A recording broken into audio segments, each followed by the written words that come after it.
Guys, good morning. তোমরা সবাই কেমন আছো? আসলে তোমরা সবাই ভালোই আছো, আমিও ভালো আছি। দেখো, ঘুম থেকে উঠে একদম চোখে তাকাতে পারছি না। ঘুম থেকে উঠে কিন্তু আমি আগে চলে এসেছিলাম বাইরে বিরাজ করতে। বিরাজ টিরাজ করে একবার স্নান টান করে চলে এসেছি। আর জানো তো, কয়েন ধরে মাথাটা এত কেমন লাগছে, তার জন্য আজকে আমি মাথাটা ঘষে নিয়েছিলাম ভালো করে মায়ের কাছ থেকে। আর আজকে কিন্তু আমি লাঞ্চ করতে বসে গেছি। লাঞ্চ টাঞ্চ করে উঠে দেখো একটু বাইরে চলে আসলাম ড্রেসটা চেঞ্জ করে। আর দেখো, এদিকে কিন্তু বিকাল হয়ে গেছিলো। আর আমাকে দাদা কিন্তু দিয়েছিল আম। আমি কিন্তু বসে বসে আম খাচ্ছিলাম। আমটা এত মিষ্টি না, কি বলবো, গুড়ের মতো মিষ্টি, পুরো গাছ পাকা আম, গাছ থেকে পড়েছে, আমি গাছ থেকেই খাচ্ছিলাম। তারপর যাই হোক, এখানে কিন্তু বিকেল হয়ে গেছিলো বললাম না।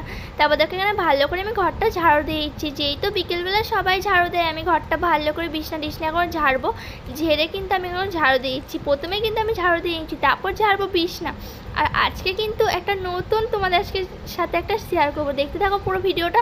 আর দেখো, এদিকে বাইরে কিন্তু পাতায় ভর্তি হয়ে গেছে। তারপর কিন্তু এখানে বাইরেটা আমি ভালো করে ঝাড়ু দিয়ে দিচ্ছি। যেই তো চারিদিকে পাতায় পাতা হয়ে গেছে, ঝাড়ু দেওয়া হয়ে গেছে, এখানে তাই মুখ চুখ ভালো করে ধুয়ে নিবো। এখানে প্রথম ঝাঁটাটা কিন্তু আমি ধুয়ে রেখে দিয়েছিলাম। সবসময় ঝাড়ু মারার পর সবসময় ঝাঁটা বাড়ানো ধুয়ে রাখতে হয়নি। তারপর কিন্তু আমি ধুয়ে রেখে দিয়েছিলাম। আর এখানে কিন্তু এক বালতি জল নিয়েছিলাম উঠোনের সামনে দিব বলে, যেহেতু সন্ধে হয়ে যাচ্ছে সেটাও আমি বাইরে জল ছিটিয়ে নিলাম। তারপর দেখো ঘরে চলে এসেছে। আর বিছনার কি অবস্থা দেখতেই পাচ্ছ, চারিদিকে শুধু জামা প্যান্ট আর এলোমেলো গুটানো রয়েছে। আমি এর জন্য ভালো করে বিছনাকে প্রথম ঝেড়ে নেবো বিছনাটাকে। তো এখানে কিন্তু আমি সব কিছু আগে নামিয়ে নিচ্ছিলাম, ফোন টোন সব কিছু ভালো করে নামিয়ে নিচ্ছিলাম। দিয়ে বিছনাটা দেখো পুরো এলোমেলো হয়ে গেছে, বিছনার ব্ল্যাঙ্কেটটা পুরো এদিকে ঝুলে গেছে। এর জন্য কিন্তু আমি ভালো করে ঠিক করেছিলাম, সাট করেছিলাম। আর জানো তো, ঘর নোংরা থাকলে আমার কিন্তু একদমই ভালো লাগে না, আমি কিন্তু ভালো করে করেছিলাম। আর এখানে দেখতে পাচ্ছ গামছা টামছা সব বিছনার উপর রেখে দিয়েছি। এত গরমে আর পারে না সত্যি বলতে। দুপুরবেলাটা আমাদের ঘরটা এত গরম দেয় না, সবাই জানো এত গরম দেয়। আর কি বলবো তোমাদের, মানে আগুন যেন নেমে এসেছে কাছে, এতটাই গরম হয়। তারপর দেখো, আমার বিছনা ঝাড়া হয়ে গেছে। আমি কিন্তু বালিশগুলো ভালো করে সাজিয়ে রেখে দিচ্ছি।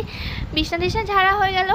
এবার কিন্তু আমি মাকে ডাকবো। মাকে বলছি, মা আজকে জানো তো, আমি দেখছিলাম মাদার্স ডে, সবাই স্ট্যাটাস দিয়েছে। আমি বললাম আজকে আমিও মাদার্স ডে পালন করব। কিন্তু আমি তো সকাল থেকে জানতামই না আজকে মাদার্স ডে, কিন্তু আমি তো একটু আগে জানলাম আজকে মাদার্স ডে। তারপর কিন্তু মা খাটে এসে বসেছিল। আমি বাইরে থেকে দই নিয়ে এসেছিলাম একটা চকলেট ডিয়ার মিল্ক। আর কিছুই মাকে সেরকম দিতে পারিনি। আমি মাকে বললাম, মা হ্যাপি মাদার্স ডে। আর বললাম, মা আই লাভ ইউ মাম্মাম। আর মা বললো ঠিক থ্যাংক ইউ। আর আমাকে চুমু খেলো। আর আমি কিন্তু মাকে নমস্কার করলাম।